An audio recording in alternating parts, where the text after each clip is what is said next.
during the winter or fall because bees really like to come when you're caramelizing honey. So they'll start, for sure. They'll start coming in and taking a look. So even if you don't get splattered by the honey, you might get stung just from some bees looking and seeing what's going on. So it's I'm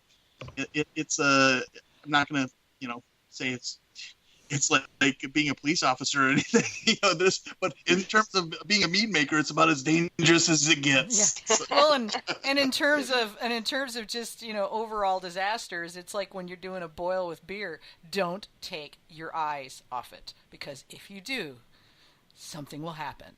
I didn't believe that until the first time we made a beer, and we literally turned around to grab something and turned back, and it was all over the floor. It was like, wait, what? Same. Yeah.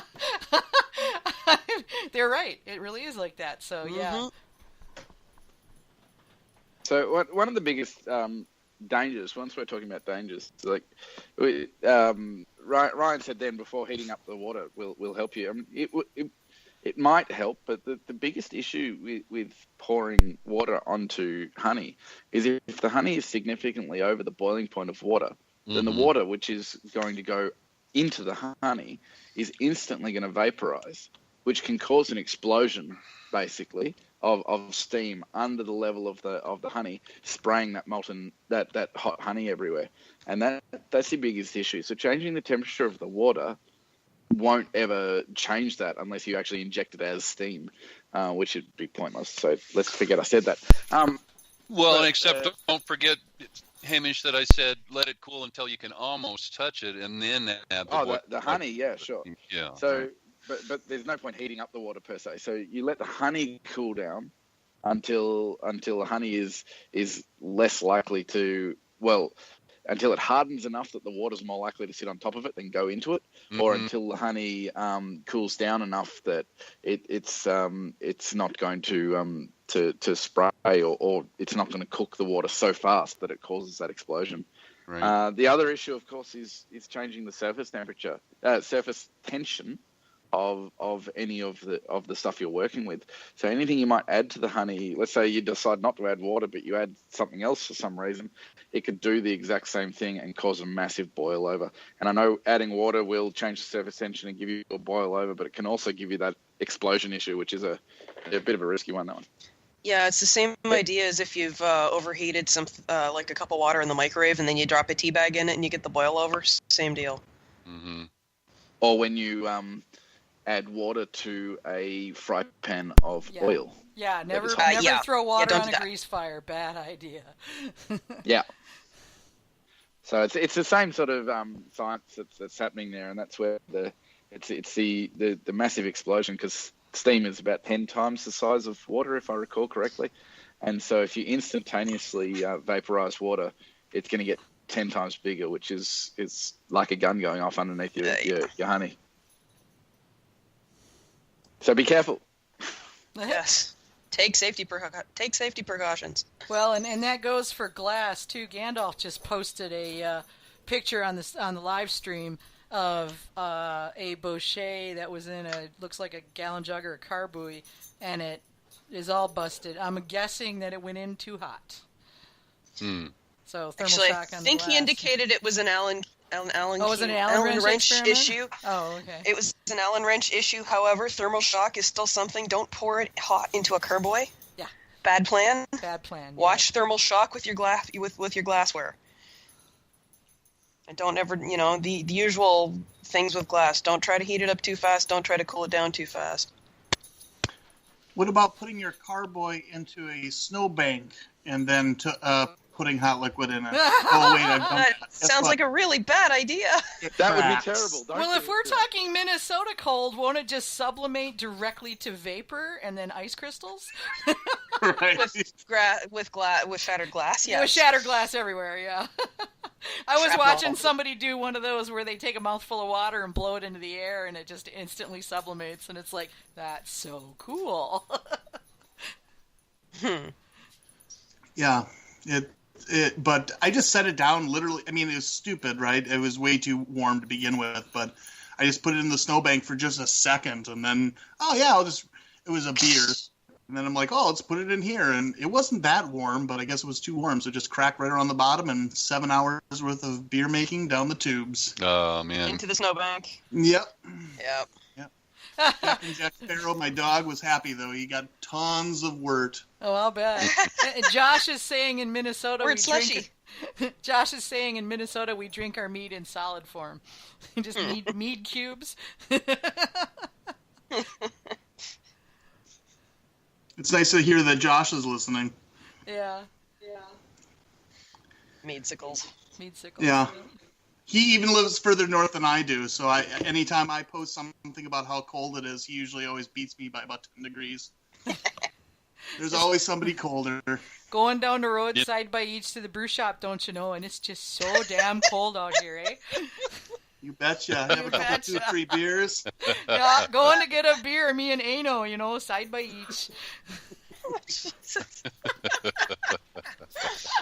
Shit. And the Youper in me is still there.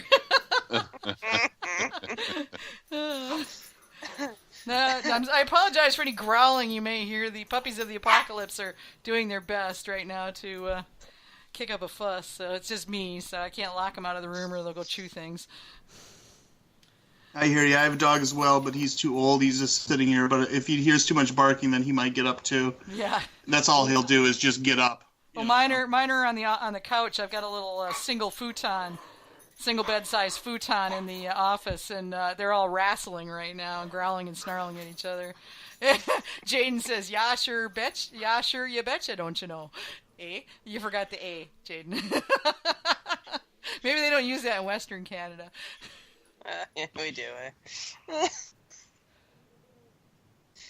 So back to Bochets. I'm just wondering how much caramelized sugar ends up being unfermentable by the end of it all. Do you end up with a residual sweetness at the end, even if it ferments to whatever the yeast is capable of? Yes and no. So yes, when you say unfermentables, I think you're correct. Unfermentable sugar, I'm not so sure. So, and again, I think you need a lot more time and energy, and that's maybe another grant. But I think you're actually at some point, let's call it decomposing. That's the term that the scientists use, the sugar at certain points. And I have some graphs from what I've done when I have actually burnt the sugar. So you actually start turning, so the pH changes. So when you're, let's say, at yellow and red, you're cool. But as you start getting more towards black, the pH starts changing because essentially you're adding more. It's turning, like that marshmallow, it's turning from brown to black. It's turning to carbon. And then that's changing. So when you say, are there more unfermentables? Yes. Are they unfermentable sugars? Not anymore.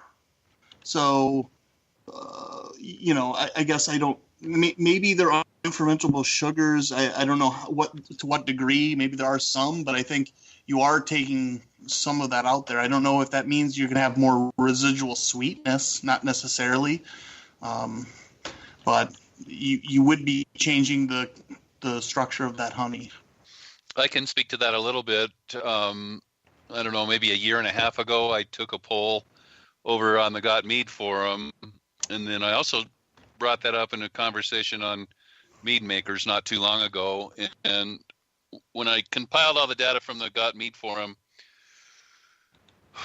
I want to say that the average was maybe, now this is running a batch dry, and I think the average was about 3 points, and maybe the maximum once or twice was 5, and had a lot of different batches that went all the way to 0. So what exactly that means, I don't know, but I don't believe you end up with as much residual sugar in a mead that a lot of people seem to think you will end up with.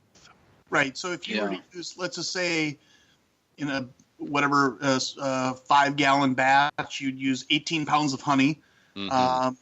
If you were to use 18 pounds of caramelized honey and 18 pounds of just normal clover, I'm going to guess you're going to not have as much sugar in that actual batch as you would otherwise. So I think you're right. It's a few points, but I don't know. It depends on the mead maker and how much they're caramelizing the honey and to what degree. Right, and I don't think that it's enough to even try to, using some kind of calculations where you're hoping the plane will land at the end of the day. I think it's too minuscule to even try to play that game. Right, exactly. Yeah. I think you got to just go by taste. I think that's going to be the bigger determiner, especially when you start getting into some of the more burnt, roasted notes. That's going to make a bigger determiner of how dry it feels or tastes than it would by taking any kind of gravity reading. Right. And then again, that's where you want to take and use your bochet honey on the backside if you want to get more of those notes than what you'll get if you fermented it all up front. In other words, if you're going to back sweeten honey and you want to keep with the bochet in mind, it's a really good time to use the bochet honey to back sweeten with. Yeah, in fact, I talk a little bit about that as well. You can just make a normal honey, and then I talked about the candy. That's a great thing just to pull out of your. I keep it in the freezer, and you can just put a half pound of that in.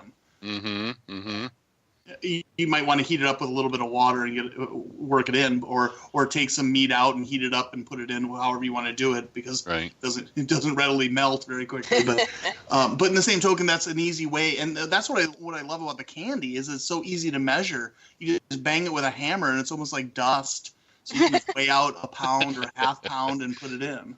Mm-hmm. And not have to deal with all the caramelizing effects, because when you're making a bochet, you feel like you have to do it right then and there, so.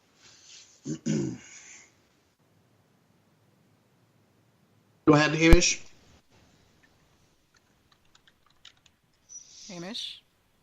Yep, sorry about that. I got interrupted by another call coming through on my mobile and it cut me off.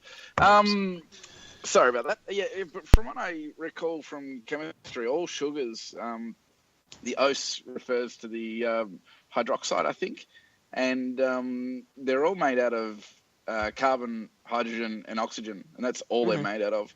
I'm not sure how they decompose, but as they decompose, if you were to decompose them all the way, you would be left with carbon, oxygen, and hydrogen, which may be water or it may be gas and carbon. So I can't imagine that, even though if you do break it down, they may break down into different sugars that the yeast don't like eating. They may break down into complete nothingness, which means that you've got solids in there that you're still measuring with your hydrometer, but they're not sugars anymore. So yeah, I mean, it really depends, and I need to do some more science on it. But maltose has no carbon in it at all, I don't think. Lactose and sucrose and glucose and the other one I can't think of off the top of my head, fructose, they all have carbon in them, and mostly CH2OH with other bits hanging on, but they're all just basically water and carbon in weird arrangements. Yep. Different arrangements.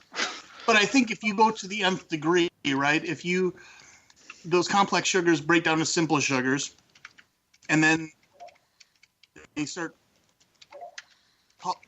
basically isomerizing, and the water comes out of them, and then eventually, if you just keep heating and heating and heating, you're just going to left with a big pile of carbon, right? Because the water is going to come out, and so that's, I guess, the point is taking it to the nth degree is if you bochet enough, there's going to be no fermentable sugars because this is going to be a big pile of carbon.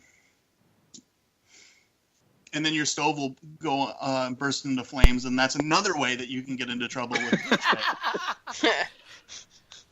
I've never done that with baby bottles. I think this is good. I'm taking more notes for the presentation on all the different ways that you can totally find a disaster. Like you can hurt yourself, burn down your house. This is going to be fun and exciting. Scare your neighbors out of the kitchen. Thank you to the AMMA for approving this presentation, because I'm excited about it. When you have Kristen on, you can tell them that Dr. Bochet says hi. I think it's something that's interesting and is worthwhile. So I appreciate the presentation being approved and you having me on tonight.